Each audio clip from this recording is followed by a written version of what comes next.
Welcome, welcome everybody. I see folks are finding their way in to the Zoom room. I'm glad you could join us today for another Tea with Lee. It is Wednesday afternoon. It's about 1 o'clock Pacific time, as I'm sure you all know, and we're just settling in for an afternoon tea session, so it's going to be great. Those of you who are following us and watching live on Facebook, welcome. I'm looking for just a brief confirmation from one of my team members that y'all can see us over there on Facebook, which has completely changed its interface on me, so I don't even know where to go anymore. We are live on Facebook. Excellent. Hi, Facebook. How's it going? Glad you're here. Those of you who are on Zoom, welcome, welcome. Glad you're here. Please do go down to the chat room. And when you do, be careful because it's going to, by default, say you're chatting to all panelists. But change it to say all panelists and attendees and tell us where you're coming in from. We'd really love to see where everybody's joining from. And you can start to interact with each other in the chat room. Those of you who are over on Facebook, please do feel free to come over to Zoom if you want to ask questions during the Q&A or raise your hand or participate. But otherwise, you're welcome to keep watching on Facebook too. And for questions, we're going to take questions today. So here's how this is going to go. We're going to hang out a little bit. Anybody who doesn't know who I am, I'm the co-founder of Holden Qi Gong. Lee is here. I'm not going to pretend I'm Lee today. So we're going to do this right and make it proper. And we're going to do a little bit of a discussion and just kind of get our tea going and have a little meditation. Lee's going to lead us in. Then we're going to dive into Q&A. So here in Zoom, please use the Q&A button if you want to ask a question. We won't really be pulling them out of the chat room because it's just too much chat to manage for that. But the Q&A button allows us to see what we've done and manage Q&A. And then later, I'll ask folks who want to raise their hands if they want to come on screen, and we'll take just a few of those, and then we'll wrap it up for the day. So that's how we're planning to spend our next almost hour and a half. If you're on Facebook and you do have questions, we will collect those from the comments. So please feel free to throw some questions in the comments, and we'll make sure to get as many of those over here as we have time for. So without any further ado, how you doing over there, Mr. Holden? Hey, I'm doing good. It's been a busy morning. I had kids this morning. Today they made me my cup of tea. I usually make them tea every morning, but they gave me this best dad ever cup with some, it's like a rooibos peppermint chai with immune boosting mushrooms in it. So it's feeling good today. When kids make you a cup of tea, I felt like I crossed the threshold that they're serving me instead of me being the servant to them always, especially in the tea world. That's pretty great. Yeah. Yeah. So, and on the little tag of the tea, it says, "May all that have life be free from suffering."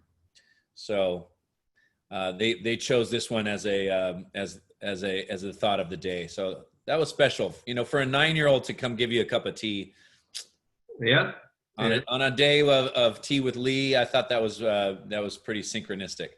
That is fantastic. That's great. Well, I'm going to drink pu'er today just to throw everybody off.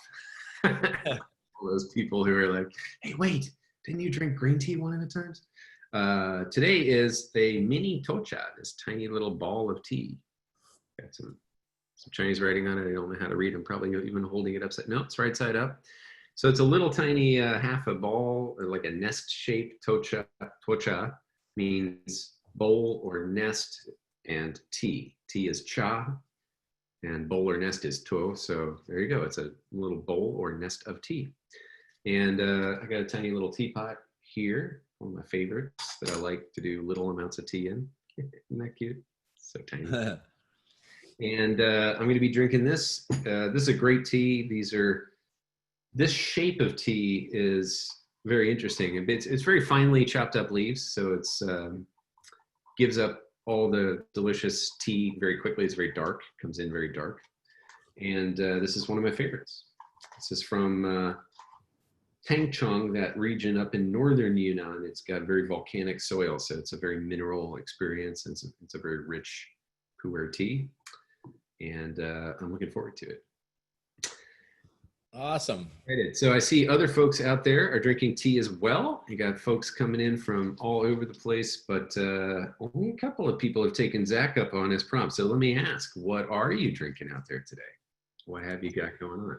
Oh, Linda's tag says, one moment can change a day. Oh, nice. Also profound. Hey, it's all about being in the moment. Hey, Ben, I heard you were talking about tocha. So I was in San Francisco and I went to a pu'er tea house, and a gentleman by the name of Kenny, who made fun of me that my name was Lee and his name was Kenny, and he was Chinese and I'm a Westerner. So he thought that was hysterical. But I told him that, I said, oh, tocha, isn't that, the nest and tea? And he said, actually, no. Oh. He was very emphatic that it meant hunchback, like that bowl was about the hunchback, and that's why it was called tocha. So interesting. It was interesting. You always get a different, depending on where you're from in China, different words mean different things. Mm-hmm. They sure do. That's great. You might be drinking hunchback tea today. That's right. Apparently I'm drinking hunchback tea, the hunchback of... Yeah, maybe it's because it gets rid of that kink in your neck. Ah. So let's have that be one of our intentions of drinking tea today. Perfect. Let's do it. Well, people are drinking all sorts. This is actually pretty fascinating. We have somebody who is drinking Trinity with cinnamon and fresh spearmint leaves. That's kind of next level, Sharon. Wow. Meg's drinking... I'm going to have to try that. Oh, Kathy's drinking coffee. Somebody else bashfully admitted they were drinking Starbucks. So okay. Yeah, hot beverage with good intentions is always a good thing. Goes a long way. Yeah. Nancy Williams is one of my tea buddies from after the subscription classes, and she's out there drinking Trinities. That's cool. Earl Grey, I love me some Earl Grey. Earl Grey just feels like just a delicious treat. Yeah, that's how it is for me. It's some almond milk and honey in there, and it's on my short list for sure. Yeah. I usually don't tend to crave that. I used to drink black tea British style all year long. Yeah. Describing a little dairy, a little sweetener, a little non-dairy, and some sweetener. And now I find that I really crave green teas in the spring more, and I start craving black tea in the fall, which is good. Okay. I'm going to try that. Melissa, Mate, and Rose. Ooh, that sounds pretty good. Got another Trinity drinker. Boy, you guys are all following in Lee's footsteps. Lee have inspired a whole generation of Trinity drinkers. That's great. Yeah, well, one day we'll run out of Trinity, so get it while you can. Save some for me. Yeah, exactly. Okay, well, Lee, I think you had some big news today. It seemed like today's email, those of you who read it, dove into Superhuman. I'm sure we have a lot of questions about that, but why don't you just give us the rundown on what's going on with this movie project? This movie project, it's been a monster project. It's been huge. And as the email said this morning, if you were on our email list and got to see some of the backstory about that, it was about 3 years ago where a producing team from the movie The Secret had contacted me to ask me if I've seen any incredible Qigong people in all my years of traveling. And we got started on a great conversation. I introduced them to one of my colleagues and friends, David Verdesi, and basically they traveled around the world looking for his contacts in the extraordinary, people that with incredible Qi healing powers, mind powers, psychic abilities. They just went and explored what the human potential is all about. I got to do a lot of traveling and trips with them, with the film crew, and we saw some incredible stuff. The short of it is that we as human beings can do some amazing, incredible things. And we all know this. We watch athletics, science, people that are really skilled with working with their minds, whether it's memory, spelling, all kinds of stuff. So we wanted to explore what that was like. Mainly for me, my interest was in the energetic arts. And it was just an incredible journey, and it feels so good to have this come out. It's the first 3 episodes are really fun and entertaining. I kind of host it. I'm the narrator through the film, explaining, giving people examples of what it's all about. And you know, we're working on our expert series. So in there is also my interview with some great scientists and doctors like Deepak Chopra, Bruce Lipton. We had a great interview, you know, just about neuroscience, Dan Siegel. And I really wanted to get the scientists involved to say, like, hey, what do you think about all this crazy stuff and our human potential? And man, sometimes the scientists are even more mystical than the mystics. It was wild what these guys were talking about, and, you know, quantum physics and things like that. So I think we're just starting to scratch the surface of our human potential.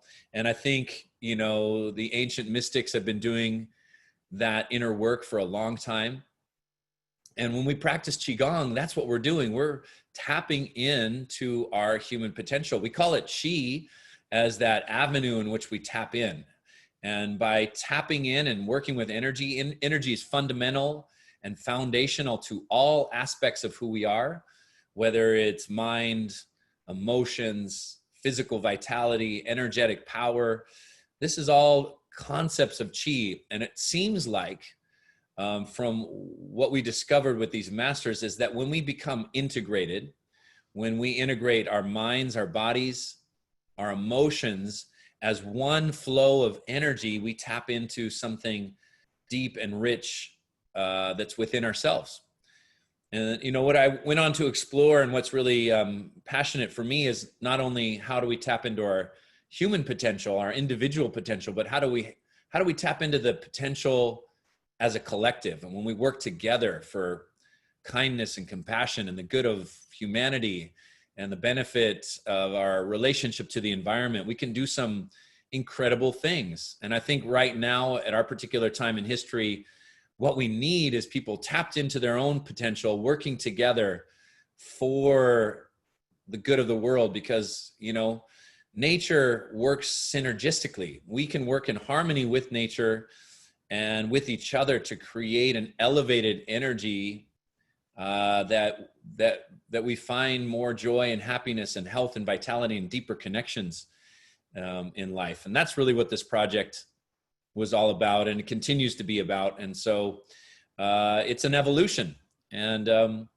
it's been exciting. Originally this was thought it was going to be a documentary. We got so much content and so many exercises, and these masters showed us so many wonderful techniques that we turned it into a docu-series with a lot of education. So not only are you going to be entertained and inspired, but, you know, for me, it was really important that people learn something and continue to learn how to do this for themselves. And so the project will be an evolution. It's not going to be just one thing. We're adding episodes to the docu-series, at least monthly, if not 2 episodes every month. So that'll continue, you know, through the summer. We're going to continue doing more and more interviews and expert episodes. So it's exciting, and it's wonderful that we got to release it. I think Zach put a link. If you didn't see the email that went out, Zach put a link in the chat. It's the very first link that he put in the chat. If you click on that, you'll get to see a lot more. You can, if you sign up, you can just watch a free scene and then decide if it's for you. If you purchase it and if it's not for you, we do have a full refund available. So that's it. That's great, man.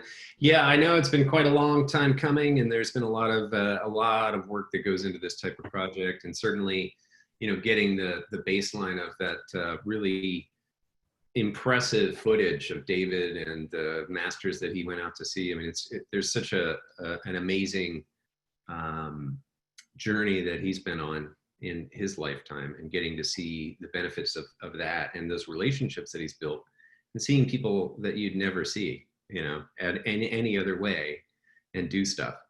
So the link that Zach put in the chat for anybody who just wants to type it, it's pretty easy. It's our qigo.ng, which spells Qigong, qigo.ng/superhuman.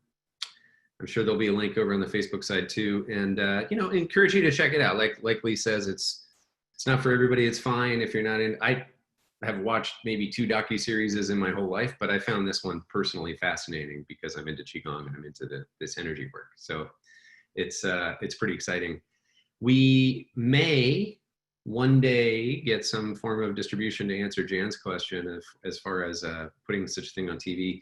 And it's a different organization. Searching for Superhumans is the full title. And it's a different organization. It's not a Holden Qi Gong production.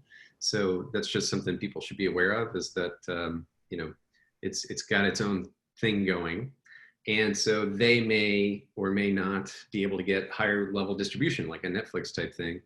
But for now, it's available. And as you say, continuing to add episodes, continuing to add interviews. It's been really interesting to see some of these interviews that you're talking about with people like Bruce Lipton and Deepak Chopra and Wim Hof and all these just kind of amazing people in and of them, their own right. And what I love about it is the explanation, like the understanding that we're starting to have. This is what fascinates me, and this is part of my mission of helping to fund in the long run scientific research into this stuff, complementary alternative medicine, wisdom tradition, knowledge that, like, we know it's true, but there isn't science yet, and so doctors don't prescribe it yet. But with enough science and enough preponderance of evidence that sort of fits their standards, there's going to be no denying it. And we're starting to see that happen. So that's a big part of that's fascinating for me. That's why I'm really glad that a lot of the folks that you interviewed are in that science community. Yeah, and that was important to me, and just to get that different perspective, because when you look at it from the energetic scientists and the mystical scientists, we as Westerners, we want to see, how do we prove this? How do we verify it? How do we replicate it? And that's what we're talking about in those interviews.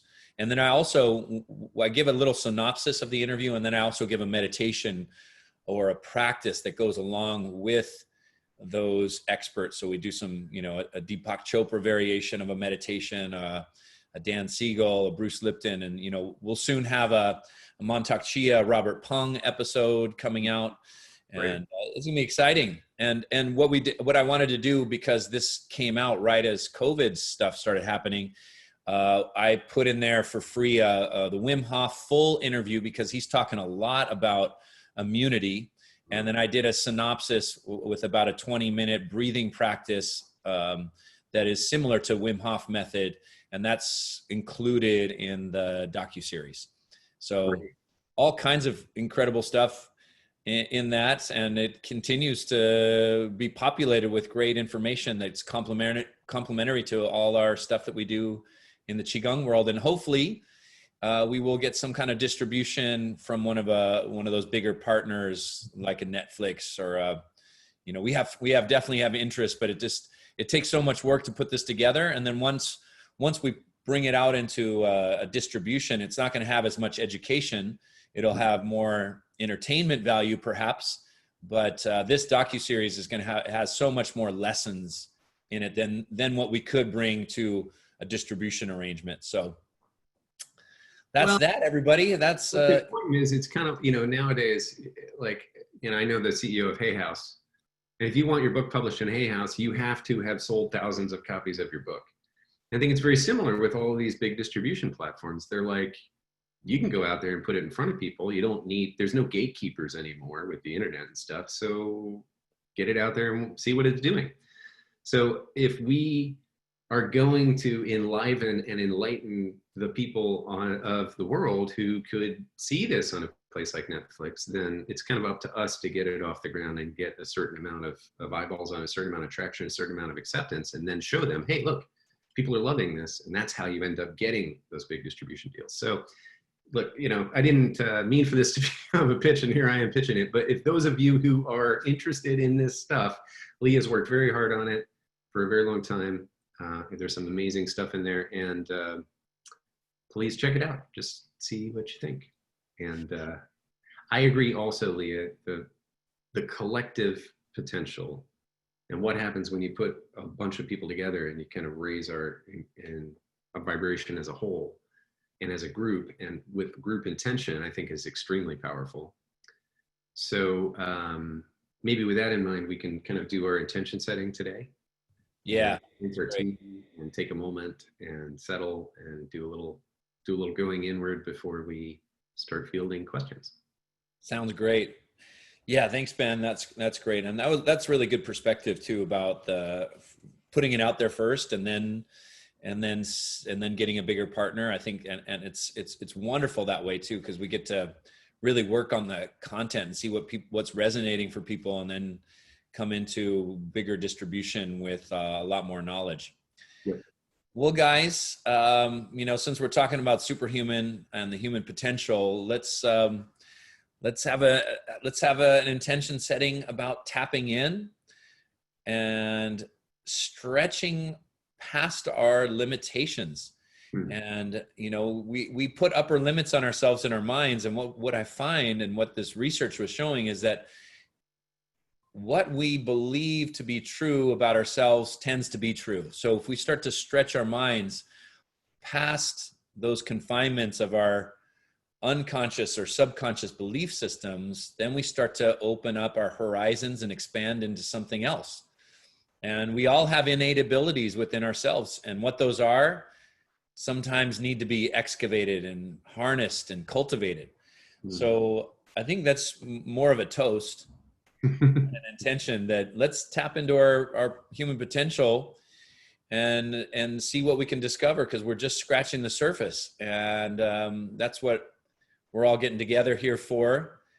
And I think, drinking tea and having these conversations helps us to be in alignment and to support each other into tapping into our human potential, to letting go. One thing I do know, and that is consistent across science and mysticism, is that by getting out of stress and by elevating into our hearts, connecting to compassion, those are really two different energies, and we can't be in both places at once. So that when we can get out of our stress mode, we can train ourselves to elevate our energy and really invest our life force, our precious life force energy, into that abundance and into kindness and compassion. We start to see life from a very different perspective. So let's bring our tea to our heart centers. Let's take a few breaths. Let's stretch past our limitations individually and collectively, and move into a space that is heart-oriented. So take a deep breath into that. If you want to stir that in, make a little circle by your heart. Drop into the moment, have a sip of tea, and we'll get ready for some question and answers.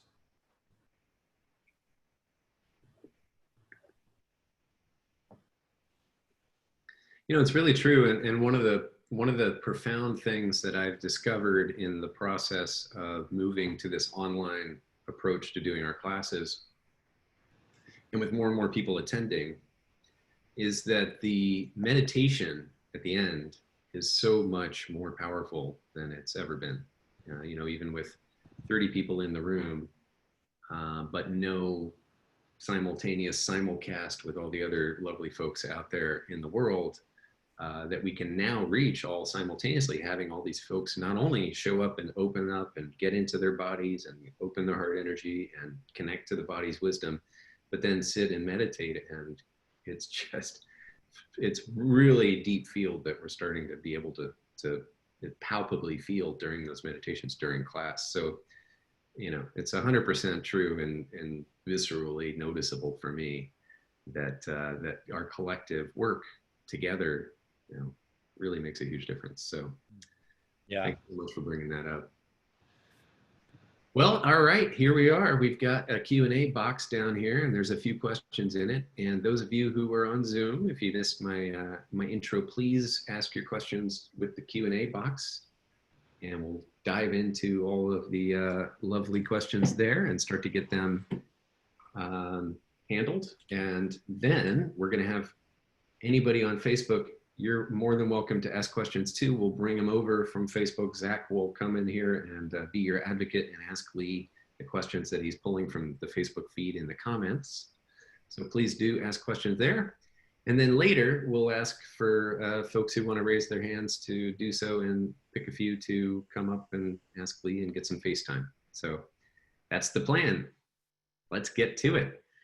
Let's Lee, get you to want it. to start tackling some of these Q&As? I see. Yeah. You know, I was just looking at just a comment from Eduardo. I think Eduardo in Brazil. I was hoping to get down to one of the islands that he has a retreat center on and do some work there, but COVID is kind of preventing us from traveling to Brazil in the near future. So let's have an intention that we do a workshop on one of the most beautiful islands in the world with Eduardo. He said, I wanted to thank you, Lee. Thank you for your Qigong lessons. I stopped going to therapy and I'm far more positive and active man, less anxiety, more energy. And that is just absolutely true. And that's what we want to be gearing towards. So delightful. That's, yeah. Love to hear that. And Debbie Coates is asking about the movie, and since we've been talking about it, maybe I'll answer Debbie's question because this was a very interesting time for me.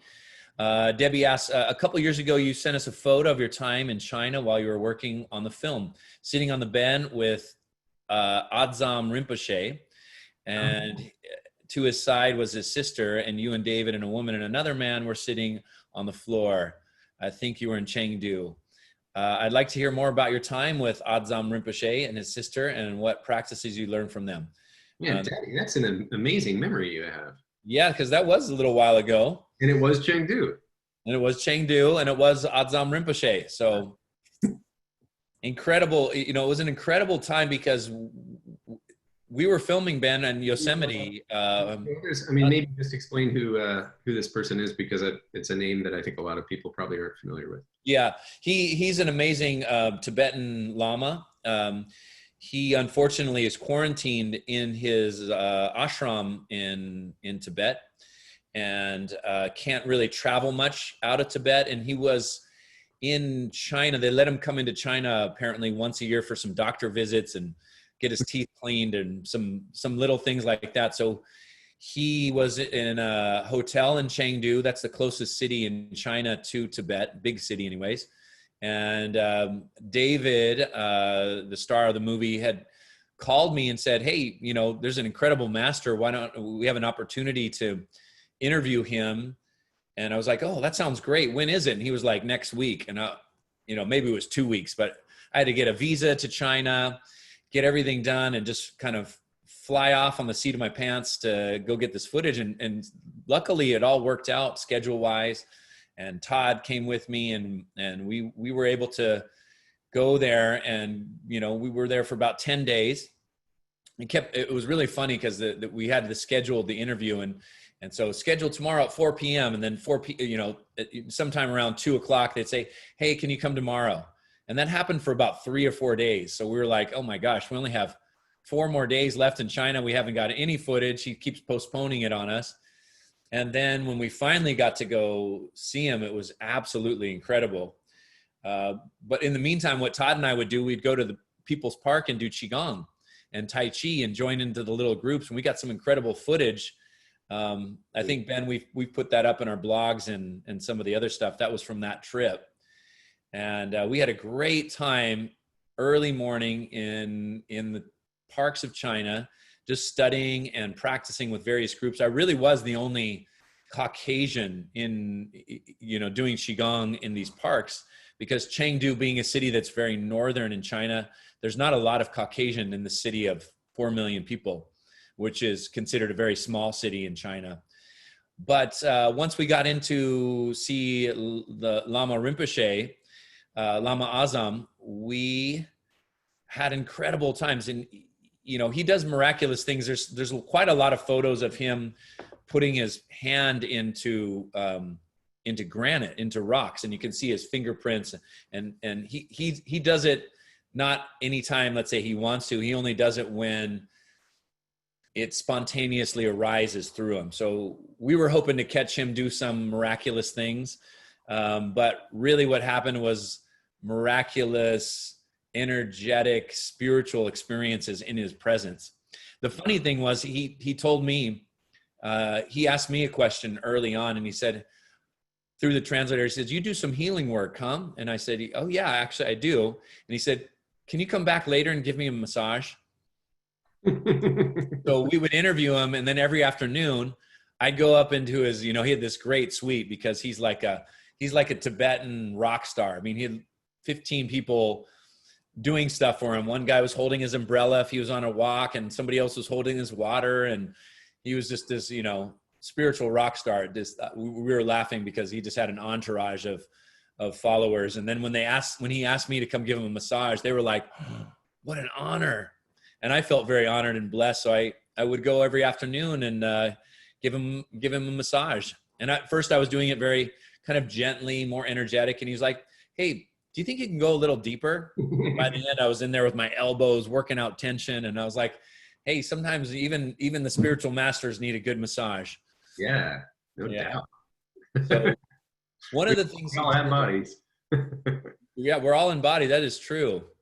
One of the things he did, he said, "Let me give you a blessing." He gave us a blessing, and it was about 10 minutes.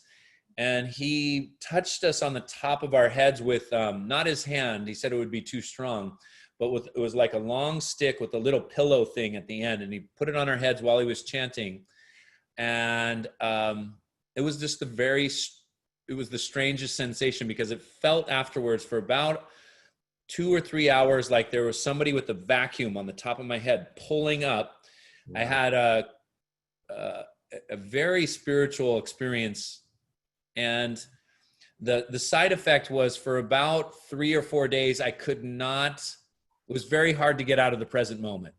So like if somebody said, "Hey, tomorrow, let's plan on this," it was really hard to orient towards planning or future thinking or doing any kind of work on the computer. It was just a very interesting experience for about 4 days afterwards. I did reorient, and I got my future mind back in place, but I thought that was really interesting. And I had it was like the top of your head, the space between the top of your head and the sky was almost transparent. And that was what my experience was like, kind of in a nutshell. And cool. We haven't put together that scene. That'll be one of the bonus scenes that will come out, because we need a Tibetan translator to put it together in a way that makes sense. So that scene, I think, will probably come about in the fall. Very cool. Well, yeah. What a story, man. That's quite fascinating. And well, I'll bet for a minute there you were like, "How am I going to finish this movie if I can't even figure out how to plan anything?" I had all kinds of things to plan, and I was working on it. It was just like I was just here. That's awesome. It was cool. It was great. Well, thanks, Debbie, for asking that question. That's a very that's a fun story. Debbie has followed up by saying his sister is an embodied Tara, female Buddha of compassion. He is Amitabha, Buddha of limitless light, or something similar. And she has spent the day with him outside of Houston in January of 2006. So that's really cool, Debbie. Good for you. Yeah. And in 2006, some of that time frame, he was able to travel in the States. And, about a year later, I was in Colorado, and I saw a picture of him in somebody's home. I was in Crestone, Colorado, and there was a big shrine of him. And I was like, "Oh, I was with him, about a year ago." And the woman said, "Oh yeah, he came to Crestone. He did a blessing." And she was describing all these miraculous things that were happening while he was doing these blessings in Colorado, which it was unbelievable. Yeah, it was really incredible. Well, I think that's fantastic. I mean, what amazing experiences along the way, and it's just pretty fascinating. So, yeah, thanks again, Debbie, for bringing that up, because that story, I had never heard quite so much detail. I'd heard little bits and pieces from you and from Todd. So for me, it's really neat to connect with the whole story. Thanks for sharing. Yeah, that was great. Somebody's asking here, as the only Caucasian person in the group, did you feel others accepted you or respected your knowledge of Qigong? That was interesting, because I was sometimes even just, Todd would be filming me. I'd be talking and doing a little practice, and I was holding a posture once and talking to the camera. And what I usually got was double takes, and then people like giving me thumbs up and smiling, because here was this foreigner doing Qigong, energy arts in their park, that they just thought that was fascinating. It seemed very well received. And, people would even come up to me and pat me on the back, or if some of the elderly people would just really stop, whether I was on a street corner or in the park, and stop and just look at me and stare at me. Like, you know, sometimes like when little kids look at you, they don't have that look away kind of thing. So they would just look at me and they'd touch my hair. They'd look at my skin, hold my arms and smile. It was very sweet. It was, I felt totally accepted everywhere I went. One guy, he even started giving me corrections and feedback. So it was little things like my hands were like this and I was talking, and then he moved my thumb maybe like that much, open this finger. And cool. Yeah, in China, when you're doing Qigong or Tai Chi, the teachers, they love to just put their hands on you and give you little adjustments. Yeah, so it was great. All right, shall I answer some of these questions? Let's see. Here's one to get us back on the ground. Yeah, you're flying out there. It's great. What a fun trip down memory lane, though. And some of those photos from and short videos from you out there in the park have been pretty fascinating. So yeah, they are in our blog. Unfortunately, the resources and articles section in our website's a little hard to navigate. But if you scroll down, you'll find some stuff about China, and maybe catch a couple of those short videos of Lee in People's Park and stuff like that. They're fun to watch for sure. Yeah, well, maybe we'll pull them back out for future blogs or something. Yeah, potentially. Yep, good stuff. Okay, so, Mr. Holden, let's dive into boots on the ground. Lynn has a question about feet. So feet. There you go, boots on the ground. Yeah, all right. Suggestions for Qigong for plantar fasciitis. Oh yeah, that's a thing. Yeah, that's, you know, plantar fasciitis was something I've never even heard that name. It was back when I was a massage therapist. Somebody said, I have plantar fasciitis. And I was kind of like, is that a foreign language? Is that Chinese for something? And it is the inflammation of the fascia on the plantar area of the foot, on the bottom of the foot, sometimes wrapping around the Achilles tendon.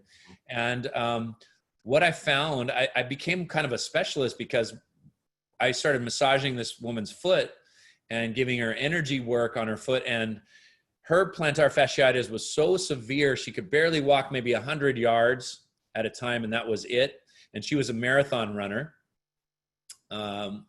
And she'd been dealing with it for years, and we got her over it in a couple of months. And she had a plantar fasciitis support group. So she told all her friends about it. And so all of a sudden I was seeing plantar fasciitis, patients for the next year or two. So what I found was deep tissue work. So put your foot on your lap and massage it deeply. Get a tennis ball, cut a hole in it, fill it up with water, and put it in the freezer. And then when it freezes, when you're sitting around watching TV or reading, massage your foot with that tennis ball. And then I would recommend any of the low back Qigong practices. We have a Qigong for low back workshop. Plus there's one of the, on our website, we have the Qigong low back legacy series. Yep. And those are great because it stretches the back of the body, the bladder meridian and the kidney meridian all go to the bottoms of the feet. And there's a lot of stretches there for the hamstrings, ankles, Achilles tendon, feet, and low back that will really help plantar fasciitis, plus any foot, leg issues, of course, low back issues. So I'd recommend that workshop or that program that's on our website. Well, that's great. Yeah. Well, that's very helpful. And Nita Patel just popped in and said, I just tuned in and plantar fasciitis is my specialty. I'm a podiatrist. So. Oh, okay. Right on. Well, you guys can have a little chat, and I'm sure she has even more suggestions than I do. Yep. The legacy program is called Qigong for low back pain. And so if you go to our website and look in the legacy series, look for the low back pain one. Somebody was asking because the internet garbled for a second for her. Yeah, great. Oh, Debbie Coates is back. Yep, there's Debbie. Are there any books about practices for Chinese astrological animal types and elements? This has been very interesting to me. Yeah. What is your type? Do you want to share which kind of Chinese astrology you have publicly so people can try to figure you out? Who, me? Yeah, you. Oh, okay. I thought you were talking about Debbie. Gosh, telling somebody your element type is like, you know, it's very revealing. You're going to know all kinds of things about me. Well, I'm definitely a fire element as a personality type. My astrological, I always thought I was a rooster, but my birthday's in February. So I was on the cusp between rooster and monkey. And it turns out that I am a monkey, which makes sense to me. Yeah, that makes more sense to me too. Yeah, I'm a monkey astrologically, and on the cusp of a rooster. So that's fun. I love the astrology, because, you know, when we're born, the stars and the energy of the planets is a particular way, and we soak up some of that energy, and it influences us. And so I find it fascinating to see how external energy and circumstances influence our internal energy. Mm-hmm. Astrology we talk about the 5 branches of Chinese medicine, but there's actually 8 branches of Chinese medicine. And astrology was one of the other branches, along with feng shui and, you know, more Taoist alchemy practices as those other branches. That is pretty interesting. Yeah, so a good book, maybe Between Heaven and Earth. That's a good book for 5 element theory and personality tests. And then, you know, I don't have a great astrological book that I can recommend. I know they're out there. I know people have read them, but it's not my specialty. So I'm gonna let you do some research, because if I give my opinion, it's not coming from a place of expertise. But that 5 element book, Between Heaven and Earth, is an excellent Chinese medicine 5 elements beginner's guide, and it does go quite deep. Yeah, I love that book. I think it's one of the things that I refer back to a lot on just the element personality types, and also all the other relationships. So it's got which organs and which systems and which colors and all these things for the 5 elements, and it goes deep into the 5 element theory, which I love. My only experience finding Chinese astrology stuff in particular has always just been on websites. And so I've never actually come across a book. So I'm hoping that if people find good books or know good books, they'll report back, because I'd actually be interested in sitting down and reading something, especially if it's beautiful. There's something about this stuff. It's like, I really love a beautiful book about astrology. Yeah. I'm a fire dragon. I was born in 76, and that's a fire dragon year, and I was late in the year, so nice. December baby. By the way, our podiatrist friend gave a thumbs up on your advice. Good. Okay. Good. So do the low back work, do some floor massage, a foot massage, and make it work. That's great. Yeah. Keep the chi circulating. Right. And here's one from Kate Wilson. Why do I have pain in the chest after exercise? And exercise is opening the chest. Good question. I'm not sure, but I'll speculate. You know, this is where we often hold a lot of emotional stress, anxiety. You know, anxiety can feel almost like a heart attack. You know, a lot of people think, I'm having a heart attack, and it's just anxiety. And you can get a lot of pain and tightness in the chest. It can also feel, when you're doing exercises, breathing exercise, where you're opening the chest, you can stretch these muscles out. It can be a cleansing and a clearing. You can, you know, like stretching any muscles, when you stretch and open it up, it can feel a little bit sore afterwards. You can feel the tension. Like if you lean to one side and press, or you do a forward bend, you're going to feel the tightness in the muscles of the legs stretching. So you might be stretching all this connective tissue in the chest and between the ribs and things like that. And you're just going to start to feel it working out. What I would recommend is to do some healing sounds, like heart healing sounds, lung healing sounds, where you're bringing the hands up and making those sounds to just really create a nice release, not only in those muscles, but also the energy that might be pent up in this area. The Qi Gong for better breathing might be a good practice to do, just to continue working on that area. And Meg, I notice when Lee is doing flowing movement, he wiggles his fingers sometimes. Well, Meg, you might be noticing something that I don't even know. wondering if that is a Qigong movement or just something he likes to do. So when you're doing Qigong, often the hands will express the energy of the movement. And when I'm doing Qigong, I do notice when I'm getting into a deeper states that I get more spontaneous movement. So my hands maybe will move and just express the energy as it's circulating through me. It is said that make your hands like jellyfish swimming in water. So it's not that you have to kind of pump your hands, but as your hands move, they will open and close and do various things in rhythm with the energy. So don't try to do it, but keep your hands nice and relaxed. Let the chi flow and allow the chi to flow through your hands. Leon. By the way, actually, before you continue, we did get a recommendation for a book called Taoist Astrology by Susan Levitt. So thanks, Brenda, for that. That's awesome. And she also mentioned Inner Alchemy Astrology by Mantak Chia, which I've never seen that particular book before myself. But the Taoist Astrology, now that I'm looking at the cover, I'm like, yeah, I have seen that before. So I just bought a copy.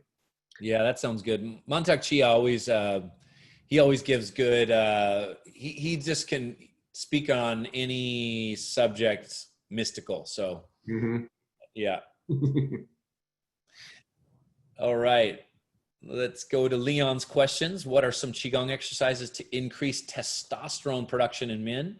Oh, so this in Chinese medicine would be more of the kidney yang qi. So exercises that support your kidneys is going to be great. We mentioned the low back workshop. Keep getting energy circulating into the lower back for the kidneys can be very helpful. We have the workshop on Taoist sexual secrets that we did some time ago. I might recommend that because we do microcosmic orbit.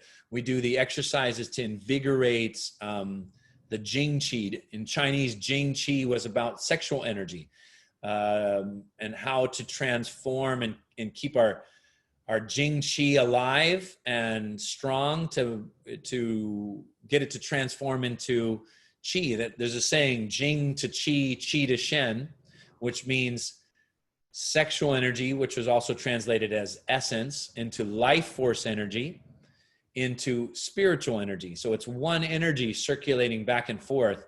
And some of Mantak Chia's work is especially helpful in this regard. Mantak Chia has written many books on Taoist sexual energy practices. So I might recommend Taoist Sexual Secrets workshop that we did because there's a lot more Qigong involved. And then get a book by Mantak Chia.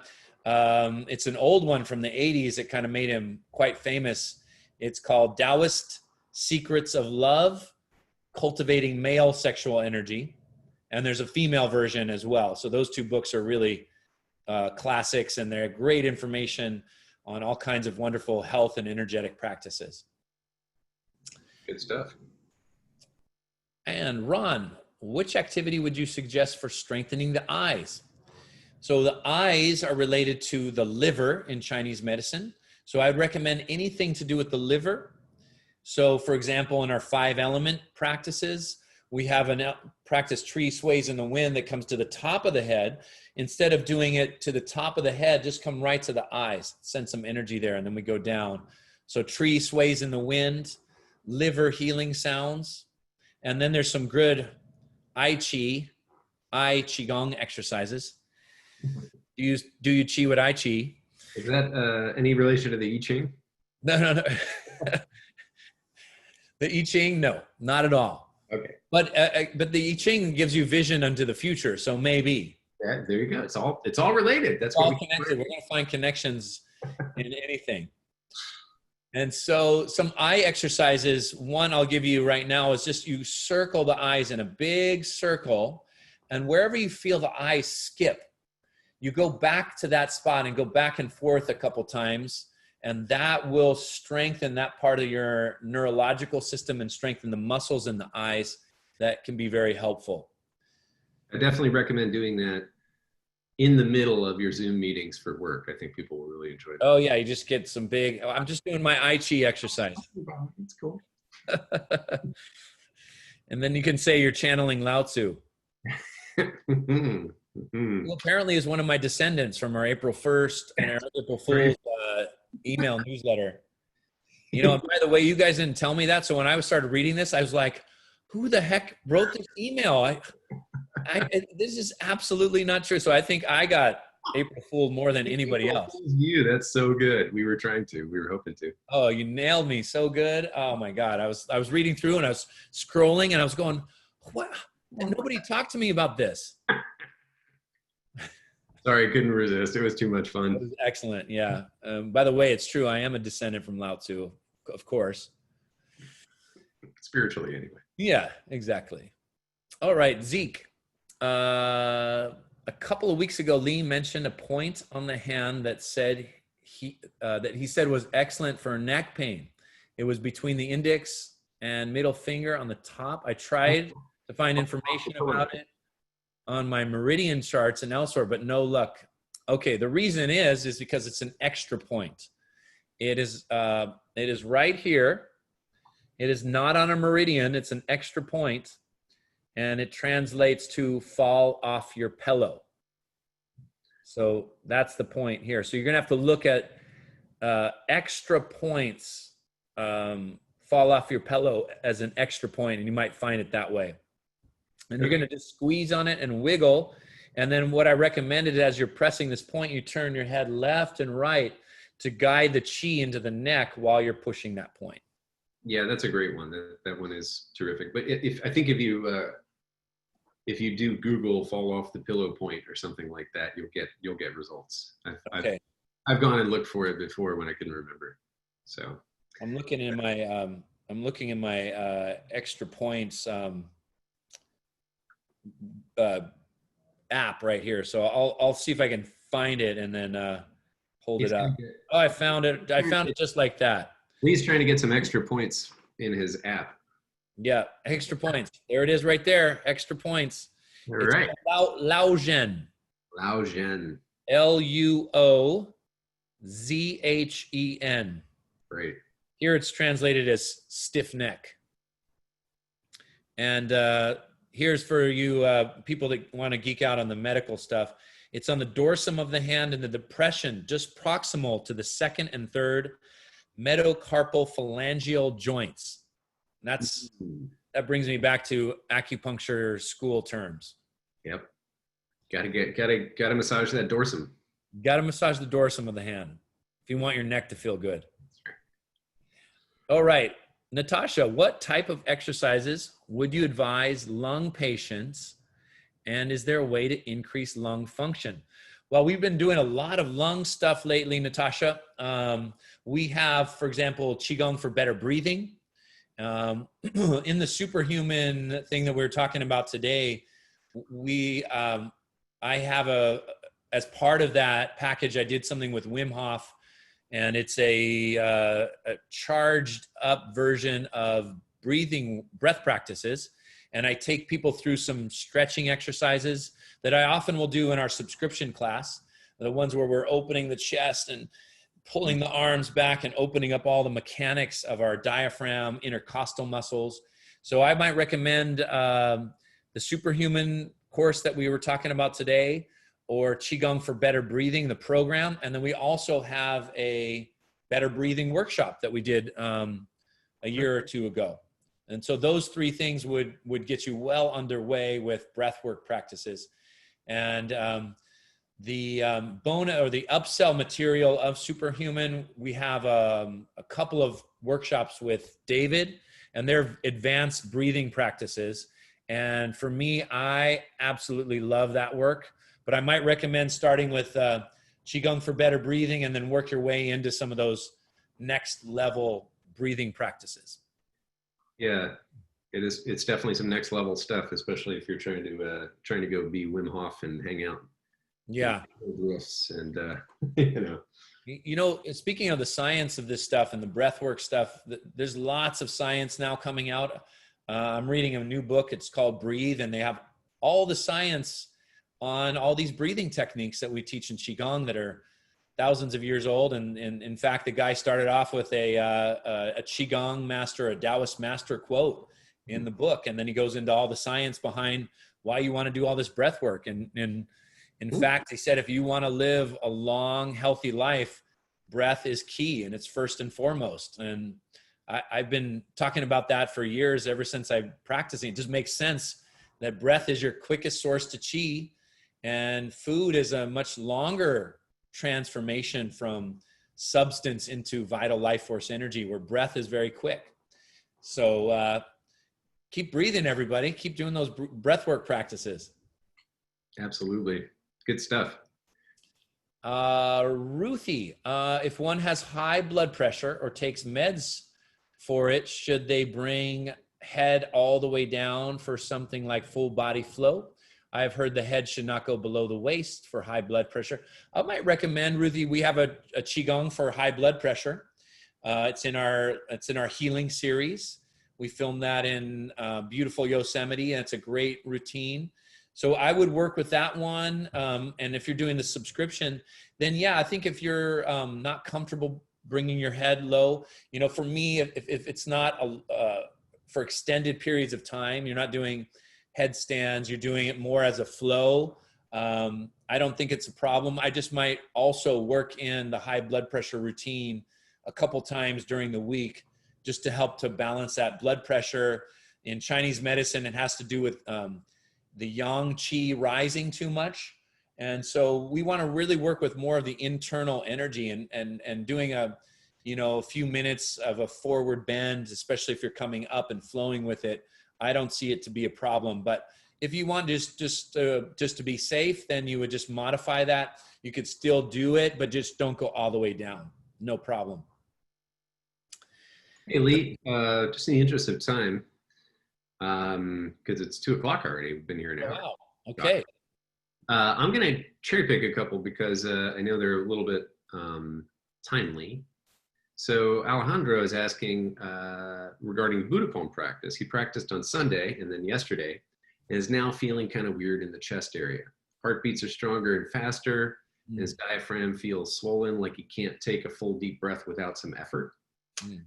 Is that a common thing? Is there any reason to be worried? What are your thoughts? No worries, Alejandro. I think Buddha palm's a powerful practice in it. And what it does is we can get energetic detoxification. We can open up circuits, and your body is doing some inner healing work. So I might just suggest come back to take a day break in between. So don't practice it every day. Do maybe every 3rd day, and then maybe every other day after a couple of weeks. And in between, do more healing sounds, more flows. Make sure to drink lots of water, lots of tea, rest more.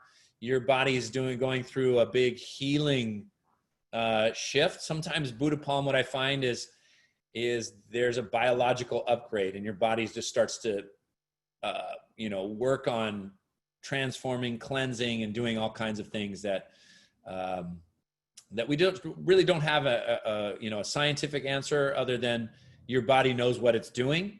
And when you give your body extra energy, it's going to often utilize that to detoxify and cleanse and do what it needs to do when it didn't have that abundance of energy. So work with the healing sounds, go easy, take it slow, but keep practicing, because like exercise, you're going to move through that soreness phase of the energy work and get to some profound energetic shifts.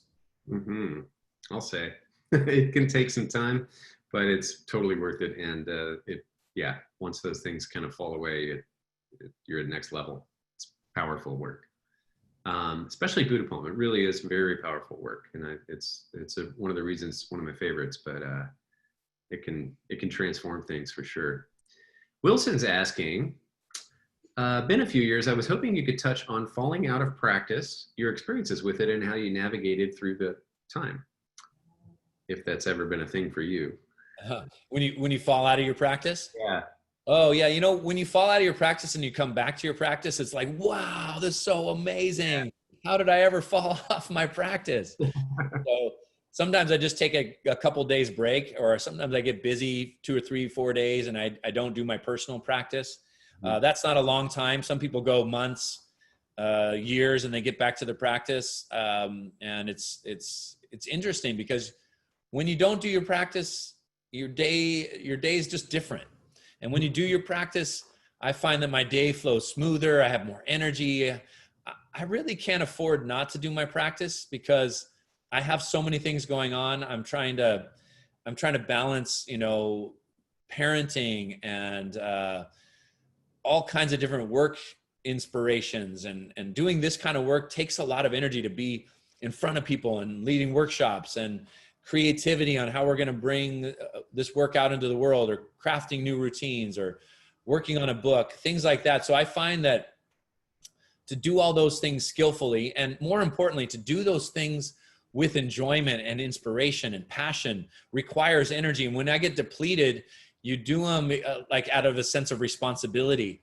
And I know that that's the way a lot of people work and go through life, is like, we got to go to work, we got our responsibilities. But whenever we have more energy, and whenever I have more energy, it's just more fun. That life's challenges become exactly that, a challenge, as opposed to getting overwhelmed and stressed out and anxious about it. I'm definitely more in the moment and in the flow state rather than in the stress state. So I notice a big difference. And I think from what I hear, a lot of people do too. When you do your Qigong practice, it just makes everything easier. Even the difficult things, we get through it easier, more efficiently. And, sometimes if I have difficult work that I'm not so skilled at, I'll do a nice Qigong practice and just put my head down and power it out, and get through it much more effortlessly than if I don't do the Qigong practice. So keep up with your practice. That's my recommendation. Don't go too long without it. And if you do, when you come back to it, really notice how it shifts your energy levels, your stress levels, and your life in general. Yeah. Yeah. The other thing I'll add is that that's a common thing for most people. Most people didn't make this their line of work, although a lot of our teachers who've gone through our teacher certification are doing so, or at least, have an obligation to show up and teach several times a week, which helps them stay on practice. So that's one thing you can do, is kind of make it something you kind of have to do for your responsibilities, which then make it easier to meet your responsibilities and feel light and joyful about it. So that's cool. But also it's the main reason why one of the first things we made after the subscription was the 30-day challenge of 7-minute routines. So if you're off your practice and you've ever purchased that or whatever, like even if you finish the 30 days, it's there in your Holden Qigong library forever. And so you can go back to it over and over anytime that you need to. It's like, man, it's been a couple weeks. I'm too busy. I don't have time. And there's some part of you that knows you could find 7 minutes every day for a little while. And that'll reactivate that feeling, even if it's the last thing you do before bed. My mom started doing it. If she goes to bed and then she wakes up to pee, she'll do it in the middle of the night because she's like, oh, I missed it today. Oh, I just realized it. And she'll send me a text message. I'm like, it's 3 in the morning in Florida. Why are you sending me a text message saying you did it today? But I'm her accountability buddy. So that 30-day challenge is really about reactivating the practice. Just commit to yourself. You're going to do the 7 minutes a day, and then that'll awaken again the feeling that Lee is talking about. Because once you come back to the practice, you go, man, this really does feel amazing. This really is a big deal. And it's easier to prioritize again when you're feeling that visceral feeling of like how profound the practice is for your personal life. So that's my advice, is use the tools that we've built for trying to get back on the wagon if you fall off. Mr. Holden, I think we're going to take a few from our friends over on Facebook. Let's do that. Zach is ready, and he looks ready. Yeah, we got a ton coming in from Facebook. The first one's going to be from Linda Diaz. When doing spinal cord breathing and your arms are over your head, is your spine/tailbone neutral or swaying backwards? Spinal cord breathing, it's not neutral because you're going to kind of pump the sacral pump. So when you round and come forward, your tailbone's tucking under. And when you open the chest, the tailbone ducktails backwards. And so you're looking for that range of motion, but not forcing it, and doing it real nice and easy. Other Qigong exercises, you want to just keep that tailbone in neutral so that you're not always doing something with your tailbone in your flows or other exercises. But spinal cord breathing is different because we want that range of motion to increase there. Yeah, and then another question regarding spinal cord breathing. John's asking what's the best way to do it in regards to sciatica. Best way to do it in regards to sciatica is when you're rounding under, so really engage the glutes. So squeeze the buttocks when you're coming forward to engage the glutes to make more space in that lower lumbar spine and bring more energy to the sacrum. Nice. And then a question from Christina. If someone is stressed or anxious, should they still do the energy activation / Qi massage? Yeah, when you're stressed or anxious, usually what's happening is your chi is getting stagnant. And when our chi is stagnant, we feel tight. It's like, you know, an external manifestation of a stagnant chi is sitting in traffic. And you just, you know, when you're sitting in traffic, you just start to feel that your body's tight. Even if you're not in a hurry, often people will start to feel that. So when you start doing chi massage, it's like opening up another lane so that the energy can then move and circulate. So you want to do that when you're feeling anxious, and then follow it up with lots of real relaxing flows. And if you want, we have the Qigong program for anxiety. So look on the website, Qigong for Anxiety, both the workshop and the program. Right on. And then Teresa has a question. I'm wondering why just below my calves, they get sore when I shake or I feel uncomfortable. I did see the pressure point video last week, and you pressed on that point and said it was the hormonal point. Did I hear that right? You did. The hormonal point, spleen 6, if you wanted to look it up, that's where all 3 yin meridians meet. They just kind of converge in spleen 6. So that is a great point for hormone balance, and great point for sleep and emotional balance too. When you're shaking, you're probably just strengthening your legs. And sometimes we don't develop the muscles in our feet and the lower legs through different exercises or even walking. It's a little bit different. So when you're shaking, you're working the muscles through those lower legs. And even when you're doing Qigong, there's a lot of just like stationary, static movements with the legs and movement, and then you're moving your arms. But what that does is it really builds the foundation. It's like the roots of the tree. They're getting stronger and stronger. So with each practice, those roots energetically are getting deeper and deeper. So just keep it up. It'll go away. You might sit on the floor and do some stretches, stretch your calves afterwards or throughout the days, no problem. And that might help just to open up the circulation in that area. And pressure points are great too. Right on. And Corrine has a question. For the last few weeks, I've been practicing Qigong for about an hour every day. Yesterday, I suddenly felt very emotional and cried for the whole day. I did the sounds in the morning. Is this a normal reaction from time to time? This is a normal reaction from time to time. Again, we hold so much. We don't even realize how much we're holding. A lot of the time it's our own energy, could be energy from the past, but frequently it's the energy around us. You know, it's the energy in the energy field or the various relationships that we have. And we didn't realize that we've internalized it. And as you do your Qigong practice, crying or feeling emotional, is that energy releasing and leaving the body. So it's wonderful. Let it go. Keep don't try to hold it in. Let it flow, and it's your body healing. Yeah, and Rika has a question. Lee recommended a book on breathing. Would you please provide the name of the book and the writer? Yes, I will, and let me look it up real quick. But Zach, why don't you ask me the next question, then I'll find it. Yeah, definitely. Nadia is asking about the Superhuman movie. Is it easy to follow and understandable for a French speaker? She watches your routines and courses without a problem. Okay, so let me tell you the name of the book. It's by James Nestor, Nestor, and it's called Breath. And then I asked you to ask me that question, and then I didn't hear it fully. So ask it to me again. Yeah, Nadia's asking, is the Superhuman movie easy to follow and understand for a French speaker? And she says she understands and watches your courses and routines without a problem.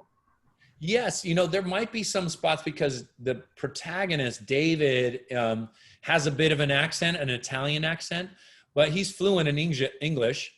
And then what I do is I come afterwards and I explain everything. What you just saw was this.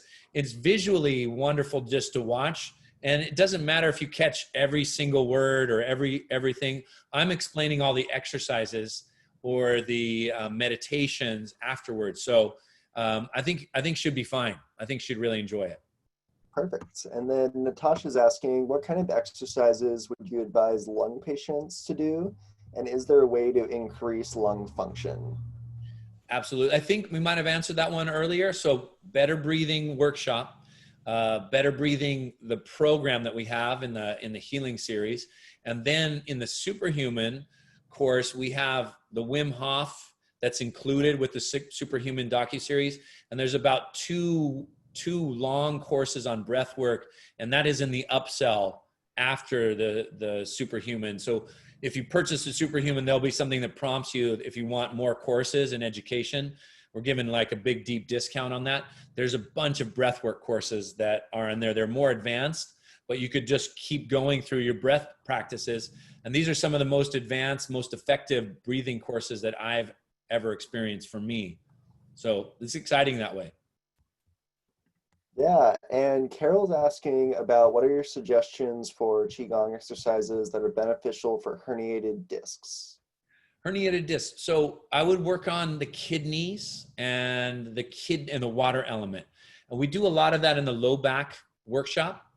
So when you do those practices in the low back workshop or the low back legacy series program, both are on the website. Just do it nice and easy, especially those stretches on the floor. I might suggest starting off with the exercises that are done on the back. So there's a lot that we do on the core, strengthening the core. So you might do the back exercises and then the flows, the standing flows like the fountain and those flows that nourish the low back and the kidneys. So just take it real easy on the stretches and any of the invigorating exercises. Spend a little bit more time on the strength building of the core and the flows. Yeah, that definitely makes sense. And Anne's asking about what Qigong she can use or do for an upset stomach. Oh, for an upset stomach. So let's see. Lots of reasons why the stomach might be upset. So there's like food poisoning, whatnot. Herbs I like to take anytime I have an upset stomach, take some ginger. If you don't have ginger, just buy ginger root, slice it up, boil it, drink it as a tea. There's ginger tablets that you can take. Those are always great. In Chinese medicine, there's a formula. It's called curing pills. And sometimes it's spelled C-U-L-I-N-G, also known as Po Chai, P-O-C-H-A-I. Those are like miracle stomach herbal formulas. I always take those when I'm traveling. And so ginger and po chai or curing pills, those are the same two. Po chai and curing pills are the same, just called different names. Those are wonderful for digestion. And then if it's long-term, I would suggest doing our Qigong for better or healthy digestion workshop. And that'll give you all the Qigong work on that particular ailment. Perfect. And then that'll be it for the Facebook questions for today. All right, great. Thanks, Zach. My pleasure. Right on. Well, Mr. Holden, so we got a little time left, and I think we could probably get just a couple of folks to come on and say hello and ask their questions.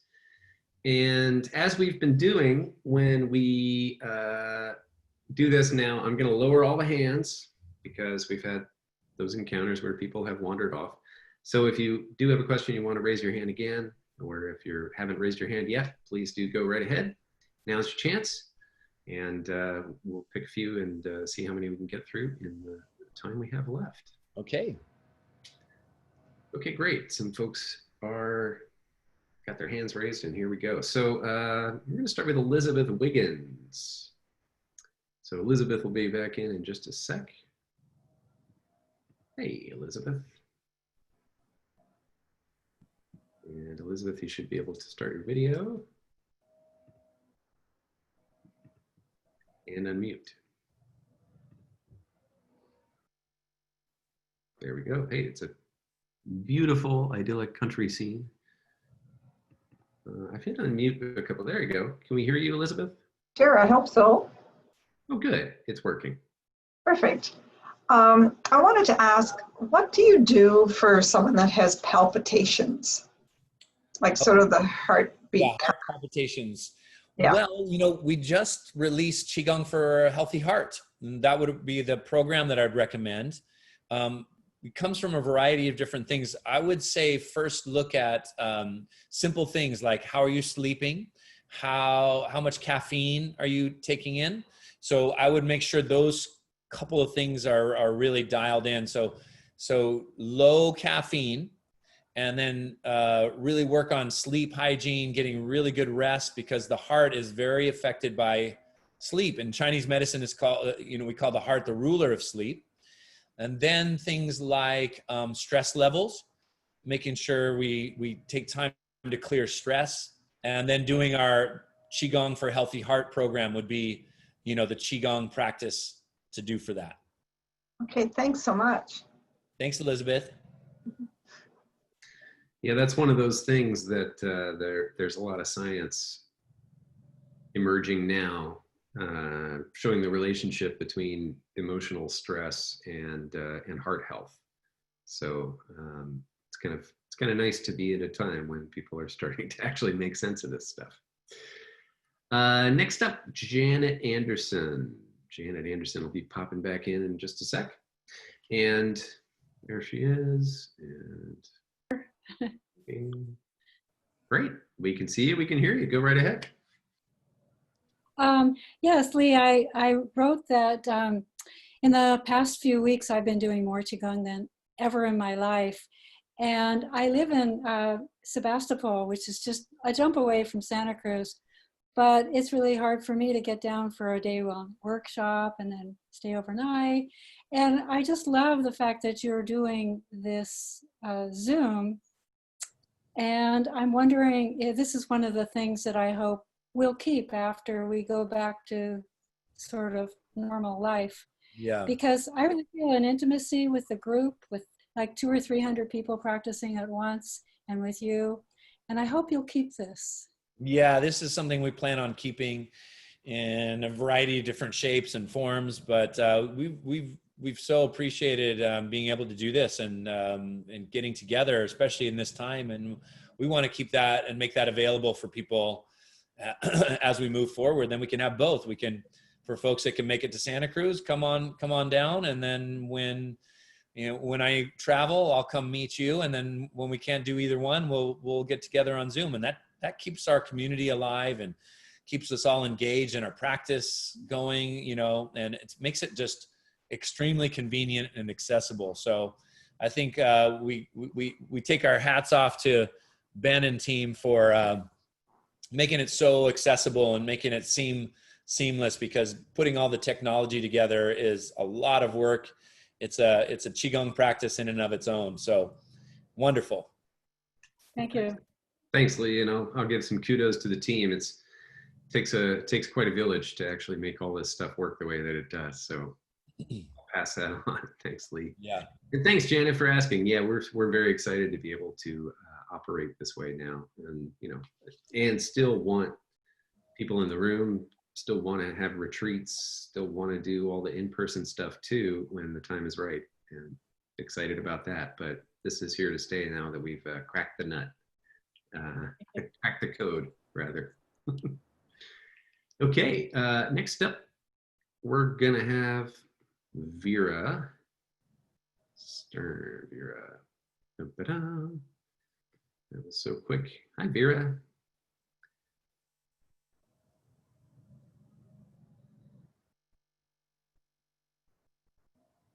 Unmute. We can hear you. And now Hi. we can. Hi. And you're. Hi. What a beautiful. Yeah, thank you so much for this. This is wonderful to hear, and it's very inspiring too. Well, I because of COVID, I sat on my butt for 2 months, waiting for Godot, waiting for this thing to finish, and it did not finish. With all the practice that I'm doing,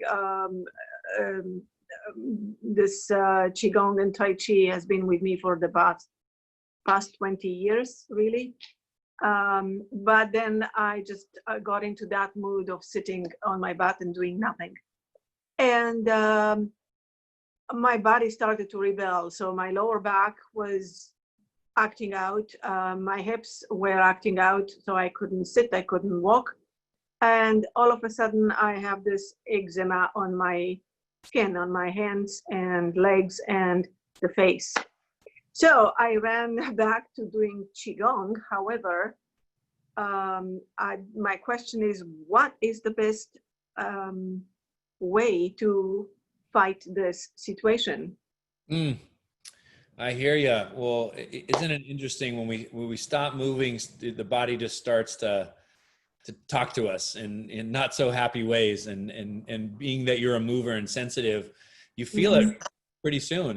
It happens, 1 month, 2 months, it just, stuff changes. So, Vera, I might suggest doing the subscription. I don't know if you're on our subscription, just getting on the weekly classes, and we have Zoom classes, and I answer questions, and there's a 20-minute version or an hour version. So you get a lot of choices. There's a meditation, and then it just keeps your practice really regular with a really nice variety of movements each and every week.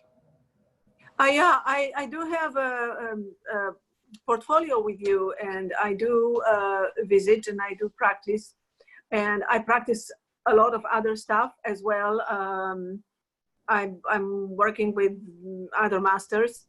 Great. And so I've always been doing a variety of styles because of fibromyalgia pain that I actually managed to get rid of through the practice of Qigong. Wonderful. Yeah. Other ones I would suggest is like Microcosmic Orbit. That's a great one to just kind of supercharge and jumpstart your, getting the energy back into a healing mode. It seems, it's really quick in its action of getting it back into kind of tip-top energetic shape. So Microcosmic Orbit, we just did that workshop, and in the programs, the Qigong for energy and vitality, if you have that, goes through some of that Microcosmic Orbit work. So I might suggest some of those too as well. Right. But I'm glad you're moving and getting the flow going again. Feels good. I must. It's my lifeline. And sitting on my back for 2 months, I don't know where my mind went. I just gave up on everything. Oh. Yeah. I think everybody was like, hey, we're waiting and seeing what's going to happen here, but it's crazy times. That keep that Qi moving always. I love the way you called it waiting for Godot. That's what it felt like for a minute there. Yeah, I got whipped very, very badly. It just gave me a lesson. Yeah. Thank you very much. Yeah, thank you. Yeah, so you mentioned the microcosmic orbit and the energy work.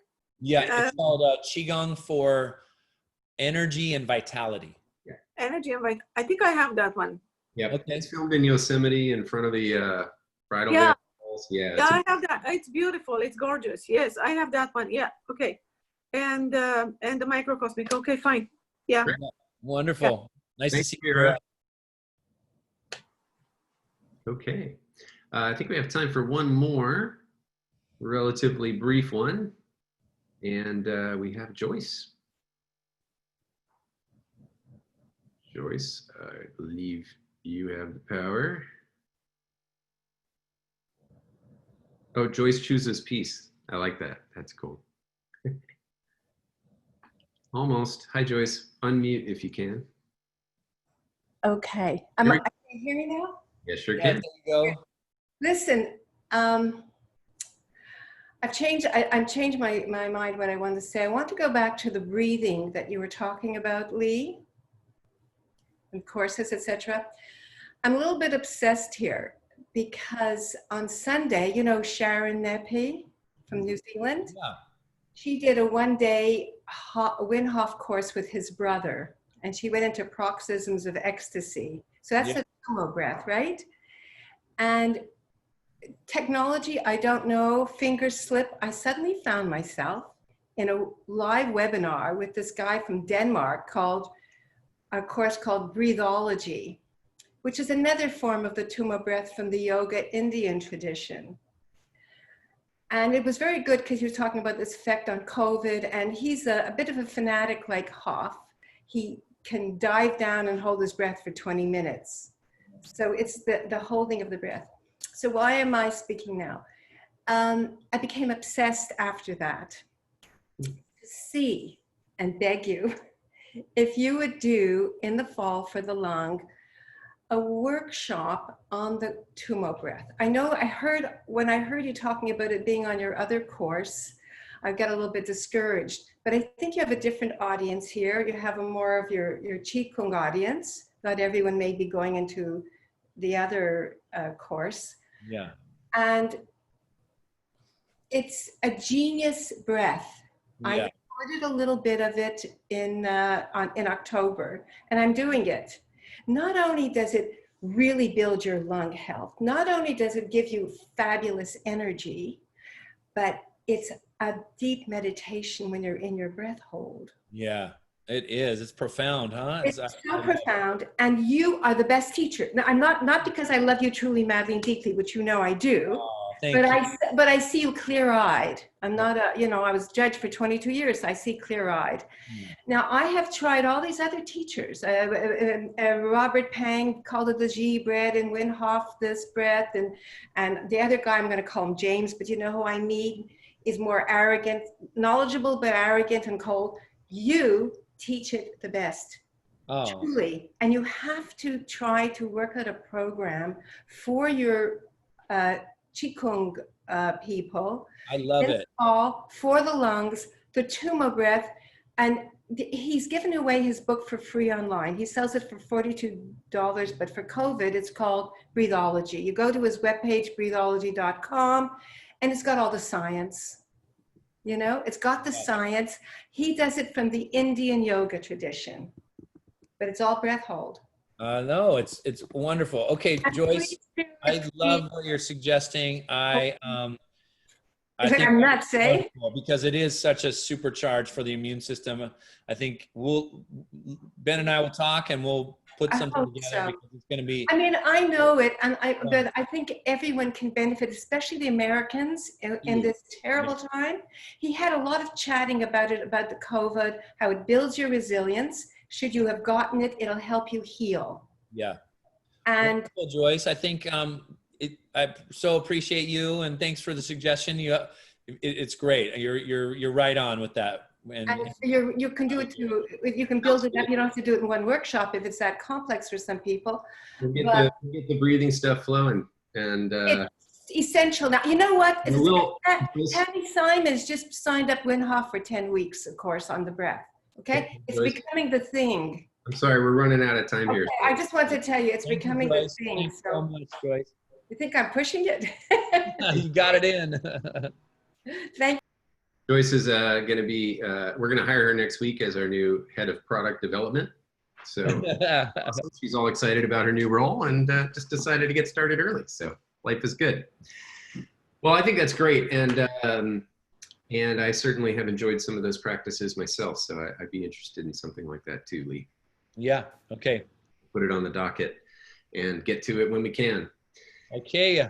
Awesome. Well, got to go teach some subscription class. So I'm going to. Today is class day. Yeah. Do you have any sort of parting shot, final words, anything that you want us to go off and think about until our next Tea with Lee? I think, what we're really talking about, whether it's breath work or slow movement or energy, is our ability to tap into who we are and our birthright and our gifts. In Qigong, they're called the 3 treasures. So how do we tap into those treasures within ourselves? And I think that's what we want to think about. Breath is one way to unlock those treasures, being in the right state of mind, keeping in relaxation. And what we do with Qigong is we integrate all of that. Breath and relaxation, and being in the right piece of presence of mind. And by integration, we become more powerful than when we're segmented or fragmented. So even these conversations, they're designed to inspire us, to give us knowledge, to wake us up, to get together as a community and make a shift in the world. So Thanks everybody for your energy and your questions and your presence. Let's do it again. And until then, cheers. I'll drink to that. Thank you so much, everybody. Cheers. And we'll see you on the next one. Bye, all.